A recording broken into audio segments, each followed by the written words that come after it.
सवाल China and national security का, पांचवा सवाल सोशल हार्मोनी का, छठा सवाल सोशल जस्टिस का, सातवां सवाल डेमोक्रेसी का, आठवां सवाल वेलफेयर स्कीम्स का और नौवां सवाल है कोविड-19 मैनेजमेंट। वो इन सब सवालों पे आज हमारे इमरान प्रतापगढ़ी साहब, जो मशहूर मारूफ शायर भी हैं पूरे हिंदुस्तान में और बरसगीर में इनका नाम है, और हमारे कांग्रेस पार्टी में एक बड़ा मुकाम है इनका।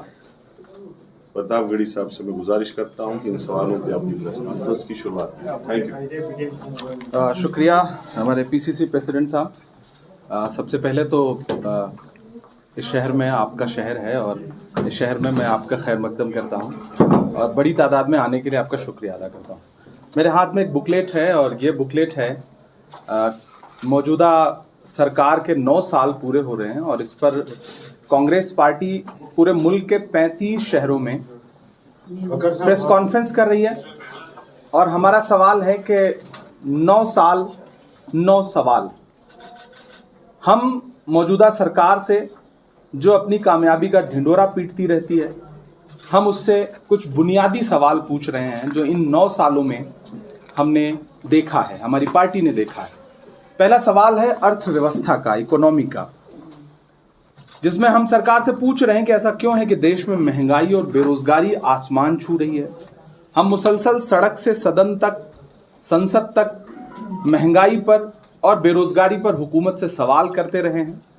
हमने लड़ाई लड़ी है और ये हुकूमत लगातार मोदी जी अपने दोस्तों को फ़ायदा पहुंचाने के अलावा आवाम के लिए कुछ भी नहीं कर रहे हैं। किसान और एग्रीकल्चर, 9 साल में किसानों की आयु आज तक उनकी आय दुगनी नहीं हुई जैसा कि सरकार ने वादा किया था। हमने देखा कि एमएसपी का जो वादा था वो भी पूरा नहीं हुआ।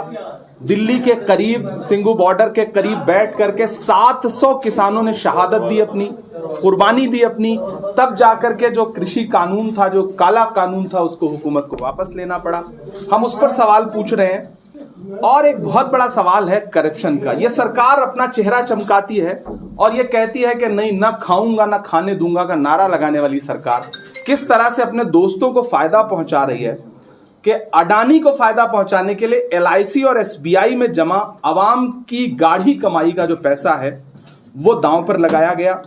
और राहुल गांधी जी ने पार्लियामेंट से लेकर के सड़क तक पूरी भारत जोड़ो यात्रा के दौरान एक सवाल पूछा कि 20,000 करोड़ रुपए अडानी की कंपनियों में जो लगे हैं वो किसके हैं। उसको लेकर के इस सरकार के पास आज तक कोई जवाब नहीं है। हमारा एक बहुत बड़ा सवाल है, ये सरकार नेशनल सिक्योरिटी पर, राष्ट्रीय सुरक्षा पर बड़े बड़ी बातें करती है। पार्लियामेंट में की स्पीचेस में home minister, defence minister, prime minister बड़ी बड़ी बातें करते हैं, लेकिन चाइना के मुद्दे पे सरकार को सांप सूंघ जाता है।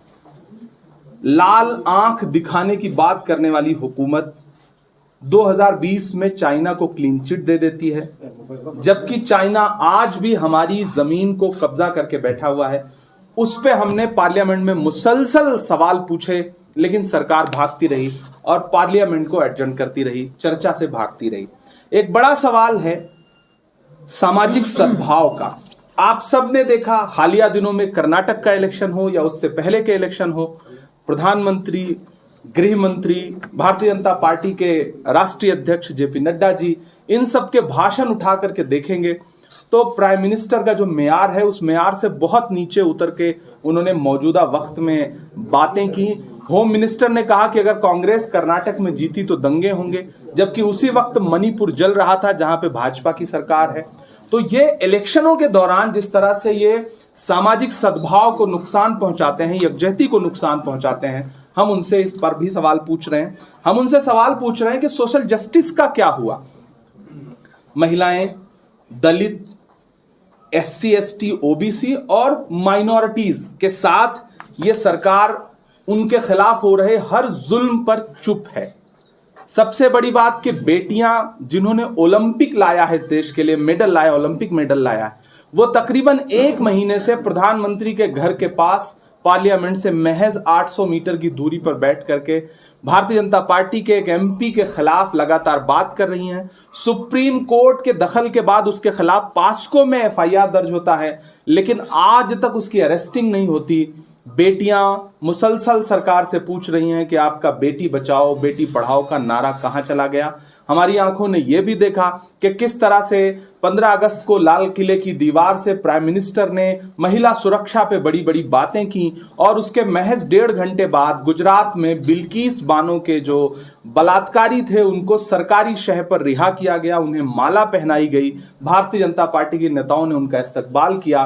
तो हम प्रधानमंत्री से पूछना चाहते हैं कि आपके बेटी बचाओ बेटी पढ़ाओ नारे की सच्चाई क्या है, आपके SC ST OBC को लेकर के आपके जो बड़े बड़े दावे हैं उसकी सच्चाई क्या है, उस पर जवाब दीजिए।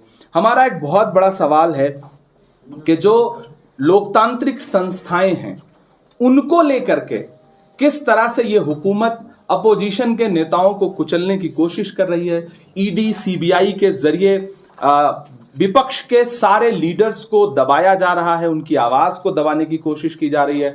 इलेक्शन में किस तरह से ED का इस्तेमाल करके हुकूमतें लूटी गईं, आप सब ने देखा। मध्य प्रदेश में, महाराष्ट्र में, कर्नाटका में, मणिपुर में हुकूमतों को लूटा गया, जमहूरियत को लूटने का काम किया इस सरकार ने। हम इस 9 साल के पूरे होने पर 9 सवालों में से एक सवाल इस हुकूमत से ये भी पूछ रहे हैं। हमारा एक बहुत बड़ा सवाल है कि सोशल वेलफेयर की जो आपकी स्कीम्स थी उसमें कटौती क्यों की आपने। मनरेगा जो आवाम के लिए, गरीब मजदूर के लिए एक बहुत अच्छी स्कीम है, उसके बजट में आपने कटौती कर दी।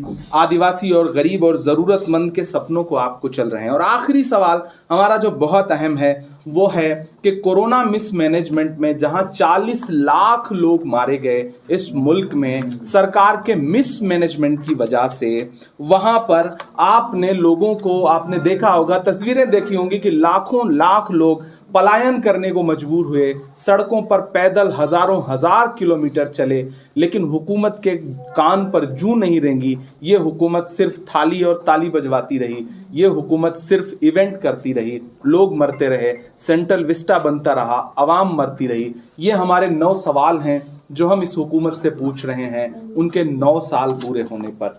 बाकी आपके सवालात अगर हैं तो वो उनका इस्तकबाल है, उनका स्वागत है।